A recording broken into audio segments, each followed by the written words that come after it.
À 6h45, Europe 1 vous répond, Thomas Soto. Ce sera le point fort du sommet des Amériques qui se tient à Panama, la poignée de main attendue, très attendue entre les présidents américains et cubains. Bonjour Christophe Ventura. Bonjour. Vous êtes chercheur à l'Institut de Relations internationales et stratégiques, l'IRIS. En ce moment même, là, pendant qu'on se parle, il y a une réunion, un tête-à-tête entre John Kerry et son homologue cubain Bruno Rodriguez. C'est déjà un moment fort, cette rencontre-là, entre les deux secrétaires d'État, les deux ministres des Affaires étrangères ? Oui, incontestablement. D'ailleurs, cette rencontre prépare certainement l'autre rencontre attendue du sommet qui sera la photo du sommet entre Raúl Castro et Barack Obama demain, normalement. Donc cette rencontre qui se passe cette nuit vise à préparer en fait celle de demain, certainement, et aussi d'intégrer les derniers éléments qui se sont passés cette nuit pour nos auditeurs. À savoir que Barack Obama a annoncé que toutes les procédures, disons l'étude qui était menée par le département d'État pour remplir les conditions nécessaires au retrait de Cuba de la liste des États soutenant le terrorisme, puisque Cuba est depuis 1982 considéré comme un État terroriste, finançant, en tout cas appuyant le terrorisme. Ce qui va pas être compliqué à lever les doutes sur cette question-là, puisque évidemment c'est pas le cas. Donc il a annoncé en tout cas hier soir ça, c'est officiellement. Une vraie avancée. Le fait que les États-Unis acceptent sans doute de retirer Cuba de la liste des pays finançant le terrorisme, c'est un vrai pas historique ? C'est une des conditions nécessaires à la première étape du processus de normalisation. La première étape étant le rétablissement des relations diplomatiques entre la Havane et Cuba.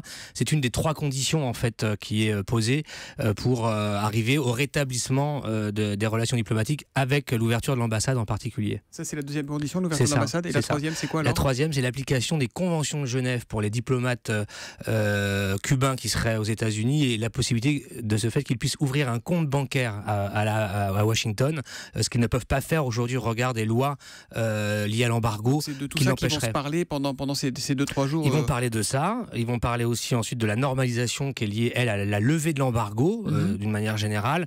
Et puis ensuite, effectivement, de la mise en place d'une ambassade à La Havane et à Washington. C'est tout ça qui va être continué de faire l'objet de discussions à La Havane, à Panama, même s'il ne faut pas surinvestir ce sommet pour ça. Cette discussion sur la normalisation est un processus qui, des mots même de Raúl Castro ou de Barack Obama, est un processus assez lent. L'ouverture des ambassades respectives aux États-Unis et à Cuba, c'est pour quand ? On a une idée déjà ou pas ? Non, on n'a pas d'idée précisément. Je vous dis, ce qui est fondamental d'abord, c'est cette ce retrait de Cuba de la liste des États terroristes. C'est ça qui est la dernière information chaude en quelque sorte. C'est l'avancée manifestement sur ce point-là. Ensuite, les deux autres conditions que j'ai identifiées permettront ensuite de le faire. Pourquoi ça se passe maintenant ? Pourquoi se réconcilier maintenant ? Il y a beaucoup de raisons, mais quelques-unes parmi, me semble-t-il, les plus importantes. D'abord, je crois que Barack Obama, de son côté, veut faire entrer les États-Unis dans un nouvel ère avec l'Amérique latine et plus globalement en finir avec le dernier grand conflit de la guerre froide. C'est pour Obama l'idée de laisser une présidence avec l'idée qu'il a vraiment fait entrer les États-Unis dans le 21e siècle. Ça, c'est le grand objectif d'Obama. Le second, c'est de laisser un bilan positif sur des choses sur lesquelles il peut le faire, parce que de ce point de vue-là, son bilan est plus compliqué que les attentes qu'il avait suscitées en arrivant à la Maison-Blanche. Et en particulier, dénouer le verrou cubain permettrait aux États-Unis réellement de repenser leurs relations politiques et économiques avec l'ensemble de l'Amérique latine. Puisqu'il faut savoir que c'est une revendication de tous les pays américains que Cuba soit, accepté et fasse partie de la vie politique de la région. La poignée de main en mondiovision à laquelle on va assister dans les heures qui viennent, c'est vraiment une photo qu'on retrouvera dans les livres d'histoire ou c'est un point d'étape pour l'instant ? C'est un point d'étape parce que la poignée de main a déjà eu lieu en fait. Elle a eu lieu en 2013 aux obsèques de Nelson Mandela. C'était impromptu. On ne sait jamais trop dans ces occasions-là, mais il semble quand même que c'était plutôt inattendu. Même s'il y avait déjà des contacts à des échelons inférieurs qui avaient été pris. Mais en tout cas, cette poignée de main elle a d'abord eu lieu là-bas. Donc ça a été ça le point qui a montré au monde entier que quelque chose se passait. Le deuxième point, ça a été les félicitations de John Kerry à Cuba pour sa lutte contre Ebola en Afrique, sa contribution. Le troisième point, c'est le 17 décembre, lorsque les deux présidents annoncent simultanément qu'ils veulent aller vers ce processus de normalisation. Là, c'est une nouvelle étape au sommet des Amériques. Ce qui est important à retenir, c'est que c'est la première fois que Cuba va participer en fait à ce sommet depuis qu'il a été fondé en 1994. La dernière fois, en 2012, du sommet précédent, ça s'est très mal passé pour Barack Obama, puisqu'en fait, beaucoup de pays, en particulier ceux de l'Alliance bolivarienne chaîne des peuples pour notre Amérique, avait menacé de boycotter le sommet, et le président équatorien ne s'était pas lui rendu, n'y était pas allé, Rafael Correa, pour protester contre l'absence de Cuba dans ce sommet. Donc aujourd'hui, l'arrivée de Cuba dans ce sommet est aussi un point historique. Vous parliez, Christophe Ventura, de la levée de l'embargo américain sur Cuba. Ça, c'est déjà en train d'être fait ou pas? C'est pour quand? Pareil, on a une date? Non, c'est impossible de donner une date. Ça va être le plus compliqué parce que la levée de l'embargo oblige Obama à se confronter à de multiples obstacles internes.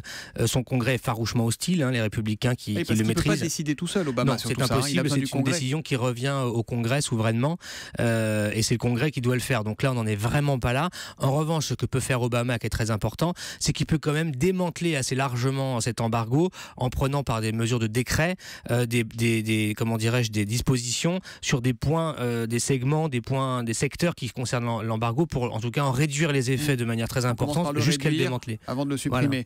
Voilà. Une question de Fran Franouche. Quel rôle la France peut-elle jouer dans cette réconciliation? On sait que François Hollande va à Cuba le 11 mai. Alors oui, c'est tout à fait historique aussi. C'est une première, ça aussi. Ah oui, c'est la première fois qu'il y a un président français en exercice qui va se rendre à Cuba. C'est tout à fait inédit dans l'histoire de France et dans les relations entre la France et cette région. Évidemment, François Hollande va y aller le 11 mai. Alors c'est pareil, en 2014, Laurent Fabius était déjà allé. Il y a eu aussi une visite du secrétaire d'État chargé du commerce extérieur, Matthias Fekl, il n'y a pas très longtemps. Pour la France, il y a un intérêt important. Vous savez que la France est un pays qui a déjà pas mal d'entreprises présentes à Cuba, qui avaient choisi d'y être.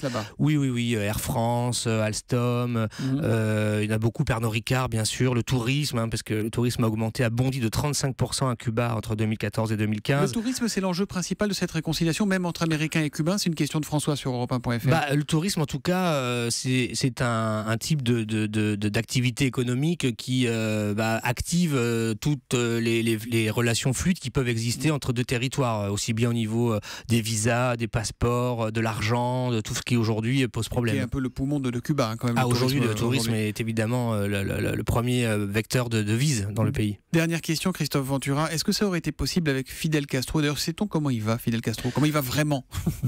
Manifestement, en tout cas, il est toujours en bonne santé, puisqu'il écrit, il envoie fait des courriers justement avant de venir vous voir. J'ai vu ce qu'il a écrit. Disons que Fidel Castro, non, l'époque n'était pas la même. Il faut se rappeler que lorsque Castro cède le pouvoir à son frère, c'est George Bush qui est au pouvoir aux États-Unis. Donc on n'est pas vraiment dans les mêmes conditions. C'est difficile de répondre comme ça. Simplement, on sait que dès la décision de décembre 2014, Fidel Castro a réagi de manière positive. En tout cas, il a validé manifestement l'orientation qui a été prise par le gouvernement cubain. Merci Christophe Ventura, chercheur à l'IRIS et auteur du livre L'éveil d'un continent, géopolitique de l'Amérique latine et de la Caraïbe, livre publié chez Armand Collin. Merci d'être venu sur Europe 1 en direct. Bonne journée à vous. Europe 1, 6h53. Ça recommence à gratter, ça recommence à irriter, à éternuer. Les allergies sont de retour.